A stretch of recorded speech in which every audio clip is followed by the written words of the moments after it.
Hi అండి, welcome back to our channel అమ్మ చేతి మధురం. ఇవాల్టి వీడియోలో స్పెషల్ రెసిపీ రుమాలి రోటీ. మనం రెగ్యులర్గా చేసుకునే మెథడ్ కొంచెం కష్టంగా ఉంటుంది కదా, అలా కాకుండా ఈజీ మెథడ్లో ఇవాల్టి వీడియోలో రుమాలి రోటీ ఎలా తయారు చేయాలో చూద్దాము. పల్చగా చాలా సాఫ్ట్గా కూడా వచ్చాయి. మీకు నా రెసిపీస్ కనుక నచ్చినట్లయితే మర్చిపోకుండా అమ్మ చేతి మధురం ఛానల్ని సబ్స్క్రైబ్ చేయండి. మిక్సింగ్ బౌల్ తీసుకొని 1 కప్పు వరకు మైదా యాడ్ చేసుకుందాము. ఇందులో 1/2 స్పూన్ సాల్ట్, 1/2 స్పూన్ షుగర్ కూడా యాడ్ చేసుకుంటున్నాను. ఇవి ఒకసారి మిక్స్ చేసుకున్న తర్వాత పిండిని మనం వాటర్ తోటి కలుపుకోవాలి కదా. వాటర్ని నేను ఇక్కడ హాట్ వాటర్ తీసుకుంటున్నాను. మరీ వేడిగా ఉన్నవి కాకుండా లూక్ వామ్ కంటే కొంచెం ఎక్కువ వేడిగా ఉన్నవి తీసుకున్నాను. తగినంత వాటర్ యాడ్ చేసుకుంటూ పిండిని కొంచెం సాఫ్ట్గానే కలుపుకోవాలి. మరీ చపాతీ పిండిలా గట్టిగా కాకుండా కలుపుకోవాలి. పిండి కలుపుకునేటప్పుడు చేతులకి అంటుకుంటుంటే ఒకసారి చేతులు శుభ్రంగా క్లీన్ చేసుకొని మళ్ళీ కలుపుకుంటే మనకి అంటుకోకుండా పిండి ఈజీగా సాఫ్ట్గా కలుపుకోవచ్చు. ఇలా సాఫ్ట్గా కలుపుకున్న తర్వాత దీని మీద కొంచెం ఆయిల్ యాడ్ చేసుకుందాము. పిండి డ్రై అయిపోకుండా ఉండేందుకు ఆయిల్ని అప్లై చేసుకుంటున్నాను. మూతతో కవర్ చేసి అరగంట పాటు పక్కన పెట్టుకుంటున్నాను. కనీసం 20 నిమిషాలైనా సరే పక్కన పెట్టుకుంటే మనకి పిండి బాగా సాఫ్ట్గా అవుతుంది. అరగంట తర్వాత మూత తీసి చూద్దాము. పిండి సాఫ్ట్గా అవుతుంది. దీన్ని మరొకసారి 2 నిమిషాల పాటు సాఫ్ట్గా నీట్ చేసుకోవాలి. ఎక్కడ క్రాక్స్ లేకుండా కంప్లీట్గా సాఫ్ట్గా చేసుకున్న తర్వాత మనం రుమాలి రోటీని ప్రిపేర్ చేసుకుందాము. పిండిని మనకి కావాల్సిన సైజులో నేను ఇక్కడ చిన్న లెమన్ సైజులో పిండిని చిన్న చిన్న బాల్స్గా సెపరేట్ చేసుకుంటున్నాను. ఒక్కొక్క ఉండని తీసుకొని వీడియోలో చూపించిన విధంగా ఫోల్డ్ చేసుకుంటే మనం ప్రెస్ చేసుకునేటప్పుడు ఎక్కడ క్రాక్స్ లేకుండా చాలా సాఫ్ట్గా వస్తుంది. సేమ్ ప్రాసెస్లో అన్ని ఉండల్ని ఇలా ప్రెస్ చేసుకుంటూ మనం సాఫ్ట్గా రౌండ్ షేప్లోకి తెచ్చుకోవాలి. కొంచెం ఆయిల్ని సెపరేట్గా బౌల్లోకి తీసుకొని ఒక్కొక్క ఉండని ఇందులో ముంచి ఒక సైడ్ ముంచుకుంటే సరిపోతుంది. దీన్ని 2 వైపులా ఈ చపాతీ ఉండకి ఆయిల్ కంప్లీట్గా స్ప్రెడ్ అయ్యేలాగా చూసుకోవాలి. ఒకదాని మీద ఒకటి ఇలా పెట్టుకొని చేత్తో ప్రెస్ చేసుకోవాలి. దీని మీద కొంచెం మైదా పిండి కూడా చల్లుకుంటూ 2 వైపులా చల్లుకుంటూ మనం చేత్తో ప్రెస్ చేసుకోవాలి. వీలైనంత వరకు చేత్తో ప్రెస్ చేసుకున్న తర్వాత చపాతీ రోలర్ తీసుకొని ఈక్వల్గా ప్రెస్ చేసుకోవాలి. మనకి సర్కిల్ షేప్లో వచ్చేలాగా చూసుకుంటూ ప్రెస్ చేసుకోవాలి. మధ్య మధ్యలో మైదా పిండి చల్లుకుంటూ మనం 2 పొరలుగా చేసుకుంటున్నాం కాబట్టి కొంచెం చూసుకొని ప్రెస్ చేసుకోవాలి. మనకి రుమాలి రోటీ పల్చగా ఉంటుంది కాబట్టి వీలైనంత పల్చగా, అంటే చిరిగిపోయేంతలా కాకుండా వీలైనంత పల్చగా, ఫోర్స్ఫుల్గా కాకుండా సాఫ్ట్గా ప్రెస్ చేసుకోవాలి. ఇలా పల్చగా ప్రెస్ చేసుకున్న తర్వాత 2 చేతులతో మనం చేసుకున్న రుమాలి రోటీని అటు ఇటు టర్న్ చేసుకోవడం వల్ల ఎక్స్ట్రా ఉన్న మైదా పిండి పోతుంది.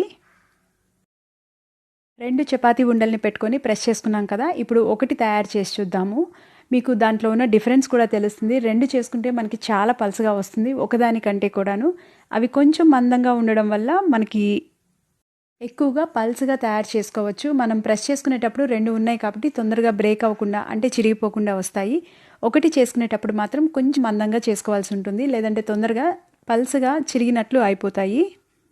ఇది కూడా బాగా పల్చగానే వచ్చింది, కానీ మనం 2 పొరలు పెట్టి ప్రెస్ చేసుకున్నాం కదా, అవి మాత్రం పర్ఫెక్ట్గా రుమాలి రోటీలాగే వచ్చాయి. చూసారు కదా, ఇలా వీలైనంత పల్చగా మనం ప్రెస్ చేసుకోవాలి, ఎక్కడ బ్రేక్స్ లేకుండా. రుమాలి రోటీని ఫ్రై చేసుకునేటప్పుడు స్పాచులా కానీ ఆయిల్ కానీ యూజ్ చేయము. ఏదైనా పల్స్గా ఉన్న కాటన్ క్లాత్ తీసుకొని మనం ఇలా ప్రెస్ చేసుకుంటూ ఫ్రై చేసుకోవాలి. చపాతీ పెనం బాగా హీట్ ఎక్కిన తర్వాత మాత్రమే మనం రుమాలి రోటీని ఫ్రై చేసుకోవాలి. ఇలా ఫ్రై అవ్వడం స్టార్ట్ అయిన తర్వాత మనకి బబుల్స్ ఫామ్ అవుతాయి. బబుల్స్ ఫామ్ అవ్వడం స్టార్ట్ అయిన తర్వాత మనం క్లాత్ తోటి ఇలా సర్కిల్ షేప్లో తిప్పుకుంటూ మనం 2 వైపులా ఈక్వల్గా కాల్చుకోవాలి. మరీ ఎక్కువసేపు ఫ్రై చేసుకోకూడదు. నేను గ్యాస్ని మీడియం టు హై ఫ్లేమ్లో ఉంచి ఫ్రై చేసుకుంటున్నాను. మరీ ఎక్కువసేపు ఫ్రై చేసుకుంటే క్రిస్పీగా అయిపోతాయి. కొంచెం సాఫ్ట్గా ఉన్నప్పుడే మనకి ఫ్రై అయింది అనిపించినప్పుడు సెపరేట్ చేసేసుకోవాలి పెనం నుంచి. మరొకటి కూడా సేమ్ ప్రాసెస్లో చేసుకుందాము. పెనం బాగా వేడెక్కిన తర్వాత గ్యాస్ని మీడియం టు హై ఫ్లేమ్లోకి అడ్జస్ట్ చేసుకొని రుమాలి రోటీని ఫ్రై చేసుకోవాలి. రుమాలి రోటీని ఇలా క్లాత్తో ప్రెస్ చేసుకుంటూ తిప్పుకోవడం వల్ల అన్ని వైపులా ఈక్వల్గా ఫ్రై అవుతుంది. రుమాలి రోటీలు కానీ చపాతీలు కానీ అన్నీ ఒకేసారి ఫ్రై చేసుకోలేము కదా, ఒకదాని తర్వాత ఒకటి ఫ్రై చేసుకుంటాము. ముందు ఫ్రై చేసుకున్నవి డ్రై అయిపోకుండా ఉండేందుకు మనం ఫ్రై చేసుకున్న వెంటనే ఇలా పల్చటి కాటన్ క్లాత్లో కవర్ చేసి పెట్టుకుంటే చాలా సాఫ్ట్గా ఉంటాయి.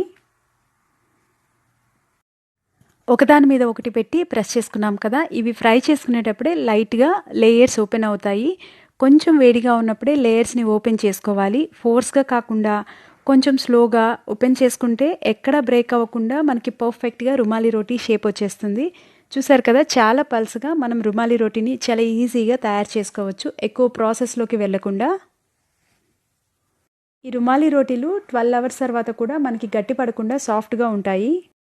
3 టిప్స్ గుర్తుపెట్టుకుంటే మనకి రుమాలి రోటీ చాలా పర్ఫెక్ట్గా వస్తుంది. పిండిని కలుపుకునేటప్పుడు హాట్ వాటర్తో మిక్స్ చేసుకోవాలి. ఇంకొకటి, మనం పిండిని లూజ్గా కాకుండా అలాని గట్టిగా కాకుండా కరెక్ట్ కన్సిస్టెన్సీలో కలుపుకోవాలి వీడియోలో చూపించిన విధంగా. మూడవది, మనం ఫ్రై చేసుకునేటప్పుడు ఓవర్ ఫ్రై కాకుండా కరెక్ట్గా ఫ్రై చేసుకొని గ్యాస్ మీద నుంచి తీసుకుంటే పర్ఫెక్ట్గా మనం బయట నుంచి ఆర్డర్ చేసుకునే రుమాలి రోటీని చాలా తక్కువ టైంలో చాలా ఈజీగా ఇంట్లోనే తయారు చేసుకోవచ్చు. నేను ఈ రుమాలి రోటీల్ని చికెన్ కర్రీతో సర్వ్ చేస్తున్నాను. రెగ్యులర్గా రుమాలి రోటీని బాండల్ని బోర్లించి సాల్ట్ వాటర్ చల్లుకుంటూ కొంచెం టైం తీసుకునే ప్రాసెస్లో చేసుకుంటాం కదా, అలా కాకుండా ఇలా ఒకసారి చేసి చూడండి. 2 రోటీలు ఈజీగా ఒకేసారి తయారు చేసుకోవచ్చు. అవి కూడా చాలా పల్చగా చాలా టేస్టీగా కూడా వస్తాయి. మీకు నా రెసిపీ కనుక నచ్చినట్లయితే మర్చిపోకుండా అమ్మ చేతి మధురం ఛానల్ని సబ్స్క్రైబ్ చేయండి. మీ ఫ్రెండ్స్ తోటి రిలేటివ్స్ తోటి షేర్ చేయండి. పక్కనే ఉన్న బెల్ ఐకాన్ని ప్రెస్ చేస్తే మీకు రెగ్యులర్గా నోటిఫికేషన్స్ వస్తాయి. ఆల్ అని ప్రెస్ చేయండి, డైలీ అప్డేట్స్ కూడా వస్తాయి. Thank you.